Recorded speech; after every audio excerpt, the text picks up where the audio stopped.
14 বছর বয়সে বিয়ে হয় আমার। 8 বছর সংসার করলাম। এই যে এখন 7 মাস হয় বিধবা হয়ে গিয়েছি। এরপর আর কি, এখন বাবার বাড়িতে থাকি। এই হলো আমার জীবনের ছোট্ট একটা স্টোরি। চলুন আপুটির বাস্তব জীবনের স্টোরিটি আমরা শুনে আসবো। খাদিজা লিখেছে, আসসালামু আলাইকুম আপু। আপু আমি টাঙ্গাইল থেকে বলছিলাম, আমার নাম খাদিজা। আপু, আমার পরিবারে আমার ভাই এবং আমি, আর আমার বাবা আর আমার মা। আমার বাবা মায়ের বিয়ে হয়েছে চাচাতো ভাই বোনের মধ্যে, যদিও অনেক কষ্টে তাদের বিয়েটা হয়েছিল। যাই হোক, আমি আমার বাবা মায়ের স্টোরিটা না বলে আমি আমার স্টোরিটা বলছি। আমার পরিবারের মধ্যে আমরা অনেক বেশি কষ্ট করে বড় হচ্ছি এবং আমার বাবা একজন সিএনজি চালক। আমাদের দিনে একবেলা খেতে অনেক বেশি কষ্ট হয়ে যেত, এমনও সময়ে গিয়েছে আমাদের একটা সময়। তার পরবর্তীতে আমিও আস্তে আস্তে বড় হতে লাগলাম। আমার বাবা মা একটা কথাই বলে আমাকে সব সময়, আমি যাতে আমার বাবা মায়ের সম্মানটা সবসময় রাখি। যদিও আমার বাবা একজন সিএনজি চালক, আমাদের অনেক সম্মান আছে। মানে আমার বাবা সব সময় মানুষের উপকার করে আসতো, নিজের দুঃখ কষ্টকে এক সাইডে রেখে, নিজের পরিবারকে এক সাইডে রেখে মানুষের জন্য জীবনে অনেক শ্রম দিয়েছে। কিন্তু বিনিময়ে কষ্ট আর কষ্টই পাইছে, ভালো কিছু পায় নাই, কিন্তু সম্মানটা আছে। তাই আমার মা আমাকে সবসময় বোঝায় যে তুই কখনো এমন কিছু করবি না যেটার জন্য আমাদের মান সম্মানটা চলে যাবে।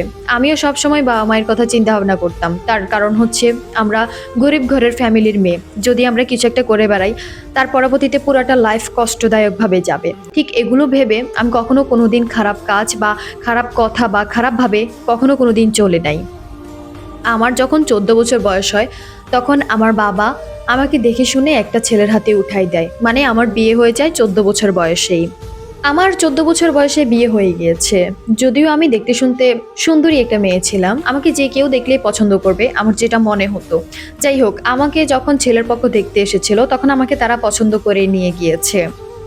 আমার শাশুড়ি এবং আমার শ্বশুর এবং আমার হাজবেন্ড সবাই এসেছিল আমাকে যখন দেখতে আসছিল। তখন আমাকে বিয়ে দেওয়ার প্রায় 8 বছর 7 মাস পর্যন্ত আমি কিন্তু সংসার জীবনে ছিলাম এবং আমি সংসারটা করেছি। চলুন এবার আমরা মূল টপিকটা শুনবো। আমাকে বিয়ে করায় যখন থেকে নিয়ে গিয়েছে তখন থেকে আমি দেখলাম আমার হাজবেন্ডের অনেক বাজে বাজে অভ্যাস, যেমন নেশা করতো, সিগারেট খেত, বাইরে অনেক আড্ডা দিত, বাইরের খাবার খেত, কাজকর্ম যাই হোক ও করতো, কাজকর্ম ভালোই করতো। কাজকর্ম না করতে এমন কোনো কথা ছিল না, ও একজন ডেলিভারি ম্যান হিসাবে সবসময় কাজ করত। এইটা সেটা নিয়ে সব কিছুর মধ্যে জড়িত থেকে ও ভালো টাকায় ইনকাম করত। কিন্তু ও বন্ধুদের সাথে বসে বসে প্রতিদিন নেশা করতো অ্যান্ড সিগারেট খেত, অনেক ধরনের অনেক রকমভাবেই ও চলাফেরা করতো, যেগুলো আমার একটুও পছন্দ না। আমি সব সময় বলতাম, দেখো একটু সুন্দরভাবে চলাফেরা করো, এটা লাইফ না। টাকা পয়সা ইনকাম করছো ঠিক আছে, ক্যারিয়ারে প্রকাশ দাও, ক্যারিয়ার প্রকাশ না দিলে তুমি লাইফে ভালো কিছু করতে পারবে না। আমাকে সবসময় একটা কথাই বলতো, এভাবে থাকলে থাক, না থাকলে নাই। আমি সবসময় একটা কথাই বলতাম, আমি তো পরের মেয়ে, তুমি আমার কথা শুনবে না, তোমার মায়ের কথা অন্তত শুনো। বাট ও ওর মায়ের কথাও একটুও শুনতো না। ও সবসময় নিজের পছন্দ অনুযায়ী চলাফেরা করতো। আমারও আর কিছুই বলার নেই, কারণ যাকে একবার বোঝাবেন, 2বার বোঝাবেন, 3বার বোঝাবেন, সে বুঝতেছে না, তাকে আর বোঝাই কোনো লাভ নাই। লাস্ট পর্যন্ত আমি উল্টা তার মায়ের খেয়েছি, উল্টা তার অনেক ধরনের অনেক কথা শুনেছি। তার পরবর্তীতে ভাবলাম যে সে তার নেশার জগৎ নিয়ে, সে তার সিগারেটের জগৎ নিয়ে থাকুক, আমার কোনো ধরনের কোনো সমস্যা নাই। আমি কয়টা খেয়ে এবং সংসারে আমি ভালোভাবে চলতে পারলেই তো হবে, এগুলি সবসময় চিন্তা ভাবনা করতাম। সবসময় আমার শাশুড়ি মা আমাকে সবসময় বলতো যে তুই ওকে বুঝাবি, এটা করবি সেটা করবি। আমি সবসময় ওনাকে একটা কথাই বলতাম যে দেখেন, এখানে আমার কিছু বলার নাই বা কিছু করারও নেই, ওর ইচ্ছা, ওর সব কিছু। আমি বলছি, আমি বলার পর আমি মায়ের খেয়েছি, আপনি বলেছেন, আপনার কথাও শুনে নাই। যাই হোক, আমার শাশুড়ি একজন ভালো মনের মানুষ ছিল এবং আমার শ্বশুর একজন ভালো মনেরই মানুষ ছিল। যাই হোক, সংসার জীবনের 5 বছর পর আমার হাজবেন্ড একদিন অনেক বেশি অসুস্থ হয়ে পড়ে।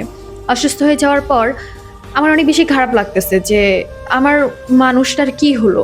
তারপর আমি তাকে ঢাকায় নিয়ে গেলাম, তাকে ট্রিটমেন্ট করাচ্ছিলাম। একটা পর্যায়ে ডক্টর বলল যে তার বুকে ক্যান্সার ধরা পড়েছে। এই ক্যান্সার খুব খারাপ একটা ক্যান্সার অ্যান্ড সিগারেট অ্যান্ড নেশার জগতে দীর্ঘদিন থাকার কারণে এই অবস্থা।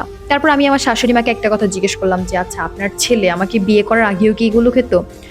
বলল যে আমার ছেলের বয়স যখন 14 বছর হলো ঠিক তখন থেকেই এগুলো খায় বা এগুলোর মধ্যে ছিল।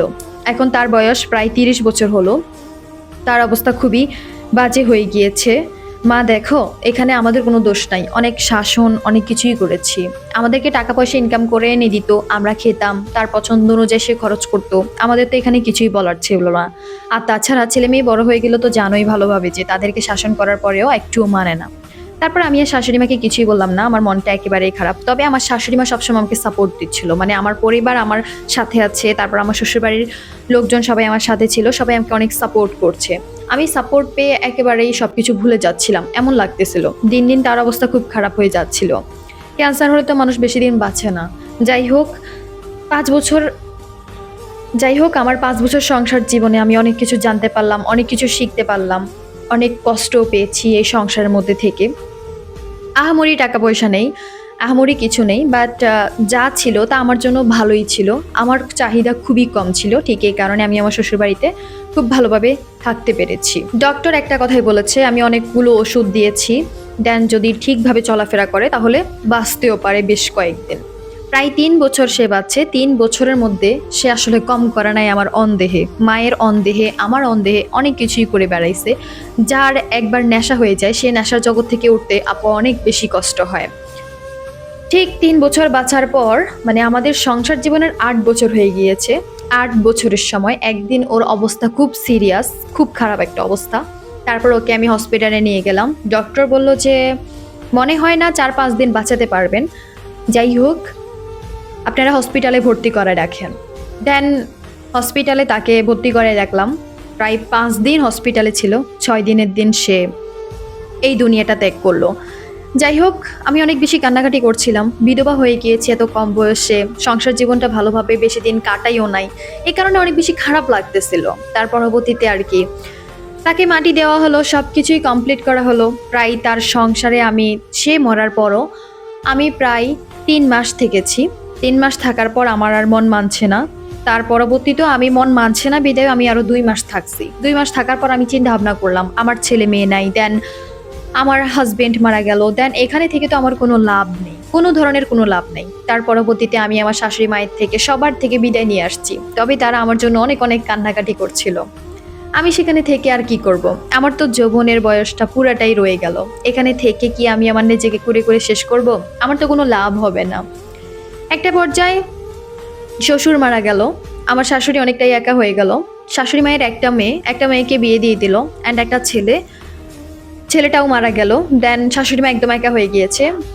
তারপর আমি ওনাকে অনেক বুঝালাম, হোক শাশুড়ি মা অনেক কান্নাকাটি করছিল। তারপর ওনাকে সালাম করে আমি চলে আসলাম বাবার বাড়িতে। বাবার বাড়িতে আসার পর প্রায় 6 মাস থাকছি। 6 মাস থাকার পর আমার বাবা মা আমাকে কেমন জানি একটু অন্য নজরে দেখতেছিল, আমাকে সবসময় বলতেছিল যে কিছু একটা কর, এভাবে পড়ে থাকলে হবে না। বিধবা হয়ে এখন বাবার বাড়িতে পড়ে আছি, বিষয়টা অনেক বেশি কষ্টদায়ক। একটা ডিভোর্সি মেয়ে অ্যান্ড বিধবা একটা মেয়ে বুঝে যে লাইফে আসলে কত কষ্ট প্রেস করে জীবনটা কাটাতে হয়। তারপর আর কি 8 মাস থাকার পর বাবার বাড়িতে তখন আমার একটা ছেলেকে পছন্দ হয়। ছেলেটার সাথে আমার ফেসবুকে রিলেশনশিপ হয়। ছেলেটাকে আমি বিয়ের প্রস্তাব দিয়েছি। ছেলেটা যখন আমাকে প্রেমের প্রস্তাব দিল, তখন আমি একটা কথাই বললাম, আমি রিলেশনশিপে ট্রাস্ট করি না। আমি যদি রিলেশনশিপে যাই তাহলে আমার নিজের মনকে বোঝাতে পারবো না, অনেক বেশি খারাপ লাগবে। আমি চাই ডিরেক্ট বিয়ে করে ফেলতে। তারপর আমি বিয়ে করলাম। বিয়ে করার পর হাজবেন্ড আলহামদুলিল্লাহ অনেক ভালো, তার পরিবারও অনেক ভালো। অ্যান্ড বলে না যে কপালে যদি সুখ থাকে তাহলে সুখটা চলে আসে, আর যদি সুখ না থাকে তাহলে দুঃখটাই সবসময় থাকে পাশে। আমি এরকমটা কল্পনাও করি নাই যে আমার শ্বশুরবাড়িতে আমি এত ভালো থাকতে পারবো, তাও আবার দ্বিতীয় বিয়ে করে। অ্যান্ড মাঝে মধ্যে আমি আমার আগের শাশুড়ি মায়ের অনেক খোঁজ খবর নেই এবং মাঝে মাঝে তাকে দেখতেও যাই। তবে এই হাজবেন্ডকে আমি টোটালি কোনো কিছু জানাই নাই বা বুঝাইও নাই। সবসময় ও একটা কথাই জানতো যে আমার একটা বিয়ে হয়েছে, আমার হাজবেন্ড মারা গেছে, দেন আমি বাসায় আছি। তবে যাই হোক, আমার যার কাছে বিয়ে হয়েছে তার আগে একটা বিয়ে হয়েছিল, তার ওয়াইফ তাকে ছেড়ে চলে গেছিল। তো তার পরবর্তীতে সে বেশ কয়েকদিন একা ছিল, দেন আমার সাথে তার বিয়ে হলো। তবে এখন আলহামদুলিল্লাহ অনেক বেশি সুখে আছি। আমি ভাবতেও পারি নাই আমি নেক্সট টাইম বিয়ে করে এতটা সুখে থাকবো। আপু আমার জন্য দোয়া করবেন, আমি যাতে সারাটা জীবন সুখে থাকতে পারি তার হাতটা ধরে। এবং আমার বাবা মা অনেক বেশি ভালো আছে, সব মিলিয়ে আলহামদুলিল্লাহ অনেক ভালোই যাচ্ছে। অ্যান্ড আপু একটা কথা বলতে হয় যে গুড নিউজ, আমি প্রেগনেন্ট অ্যান্ড আমার 5 মাস চলতেছে। দেন সবসময় এখন শুয়ে থাকি। ফেসবুক চালাতে চালাতে আমি খেয়াল করলাম যে আপনার স্টোরি যখন আমার সামনে আসছে তখন আমি একেবারে পাগল হয়ে গেছিলাম যে আপনার কাছে আমার স্টোরিটা শেয়ার করতেই হবে। তার পরবর্তীতে আর কি আপনাকে এখন আমি ইনবক্সে শেয়ার করলাম, বাকিটা আপনার ইচ্ছা, আপনি আমার স্টোরিটা শেয়ার করবেন আপু, আপনার কাছে আমার রিকোয়েস্ট রইল। অ্যান্ড আপু আমার জন্য দোয়া করবেন। সত্যি ফার্স্টে অনেক বেশি খারাপ লাগছে যে লাস্টে কি হবে, বাট যখন লাস্টের পার্ট করলাম তখন মনে হলো যেন সত্যি মেয়েটা অনেকটাই লাকি। ফার্স্ট টাইম এত কষ্ট পাওয়ার পর, এত কিছু প্রেস করার পর লাস্ট টাইম তার সংসারে অনেক অনেক সুখ এসেছে, বা তার সংসার জীবনটা অনেক সুখের যাচ্ছে। এর থেকে আর বড় কিছু কি হতে পারে। তোমার জন্য আমার অনেক অনেক ভালোবাসা অ্যান্ড দোয়া রইলো। তোমার বাচ্চাটা ঠিকঠাকভাবে হোক অ্যান্ড তুমি ফিউচারে অনেক অনেক ভালো থাকো। অ্যান্ড তোমাকে অসংখ্য ধন্যবাদ আমাদের সাথে থাকার জন্য। অ্যান্ড আপনাদের সবাইকে একটা রিকোয়েস্ট করবো, গল্পটির উদ্দেশ্যে ছোট্ট করে একটা কমেন্ট করে যাবে। তো সবাই ভালো থাকো, সুস্থ থাকো, আল্লাহ হাফেজ।